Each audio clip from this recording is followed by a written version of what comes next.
your forecast first. Sponsored by Matex Heating, Cooling, and Plumbing. Well, what a gorgeous start to our weekend here. Here's a quick look outside of downtown Champaign right now, where you can see hardly any clouds in sight as high pressure is developing and helping warm these temperatures up a little bit above average, but not too bad there. 86 degrees is where we were as far as the high today, and we are going to be dropping, but still staying right on target. We do have an awesome night ahead of us with, again, clear skies. Hardly any precipitation in this forecast, but the big story here are these very warm temperatures in the 7-day forecast, where we're going to be reaching into the 90s. Now, I'll have all the details on this warm forecast coming up. WCIA 3 News starts right now. You're watching your local news leader. This is WCIA 3 News at 6. For the life of me, I cannot figure out how this has become a political issue. The United States Postal Service has become the latest battleground for politicians. Good evening, I'm Jen Lask. With the already record-high numbers of mail-in voting applications coming in across the state, politicians in Washington are fighting over just how much money to send to the post office to help with the increase. WCIA 3's Cole Hankey joins us in studio. And Cole, we've been hearing a lot about the post office lately, but you've got an update from Washington. Yeah, that's right. The U.S. House of Representatives just voted to send an extra $25 billion to the U.S. Postal Service. And meanwhile, here in Champaign, a mix of local and state officials called for a press conference to support that funding. Champaign County Clerk Aaron Ammons is expecting nearly half of the registered voters in Champaign County to vote by mail. We anticipate of the 117,000 registered voters, we think the turnout is going to be somewhere around 95 to 100,000 people, and we expect anywhere between 40 and 50,000 people to vote by mail. That is why he gathered both local and state officials to call for more funding for the Postal Service. At the same time, the U.S. House of Representatives met to vote on an additional $25 billion in funding for the USPS to help it get through COVID.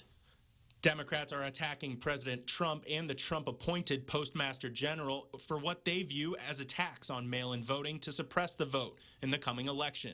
The faith that people have now in getting their prescriptions on time, their letters on time, their paychecks, their anything to do with Social Security has been undermined because of this Postmaster General and because of the Trump administration.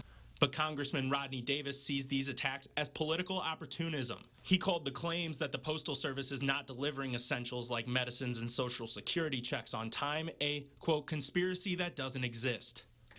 Our post office is going to do everything they can to make sure that nothing is affected when it comes to elections. I'm glad the Postmaster General is recognizing that, and I certainly hope going forward we stop playing games with our letter carriers and making people think they're not doing their job, because they are. But State Senator Scott Bennett, who spoke at Ammons' event in Champaign today, said the president's consistent attacks on mail-in voting are proof enough that this is sabotage. I would say that the moment the president says, whether it was live or through his Twitter account, that he's doing this largely because of his concerns about vote by mail, that's what makes it political, not those that criticize him. So Davis and Bustos both voted for the bill, and so did Republican Congressman Mike Bost from Illinois' 12th District. He also said, though, that he doesn't see it having a chance in the Republican majority Senate. All right, thank you, Cole, and keep us posted as they continue to debate over the USPS. Students across the state are returning to school either remotely or in person. The State Board of Education's guidelines provide guidelines for how to stay safe in schools, but the board will not be collecting data on reported cases. The Department of Public Health will be collecting that. And those requirements are meant to really help mitigate and prevent the spread of infection.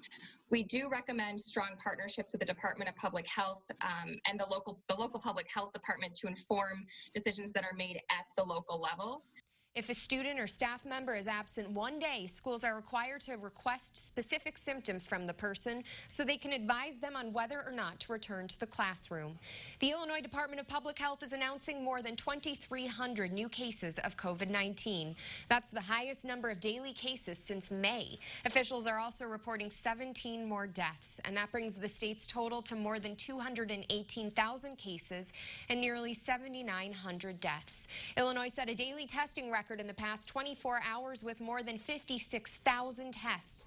The 7-day statewide positivity rate is 4.3%. 20 counties are at a warning level within the state. Springfield police are looking for a driver who hit a child and then drove off Friday morning. 7-year-old Jack Thornley was riding his bike home from a friend's house down the street in the Palisades subdivision when a car didn't stop at a stop sign and hit him. Jax walked home and was taken to St. John's Hospital in Springfield. Distracted, driving is a thing, and whether it's a phone or, driving while intoxicated or sleepy, just driving a vehicle unaware of your surroundings is not okay. Jax is now home, and police are looking for a small white car with damage to the passenger side of the car. If you have any information, give them a call. Governor Pritzker is releasing guidelines for the state to follow when discussing energy policy. This comes after the federal bribery investigation into ComEd. The guidelines restrict the involvement of utility companies heavily. Clean energy advocates like the Illinois Environmental Council say they're happy to see these new rules. For the past decade, the utilities have held they've been a major stakeholder. They've been the leader in getting this done. Nobody has said, should we raise rates? It's always been, how high should we raise rates? So I think that the debate in Springfield is completely different now.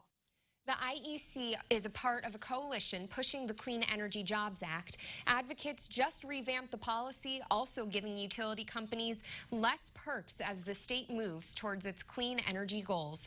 Still to come on WCIA 3 News at 6. The Village of Atwood honors a local sports legend, how today's event helped descendants feel closer to Tug Wilson. And we've been seeing gorgeous conditions throughout our viewing area throughout the day. And tonight we're going to be staying clear with temperatures dropping but staying right on target. But we do have a big warm-up in the 7-day forecast. All the details right after this.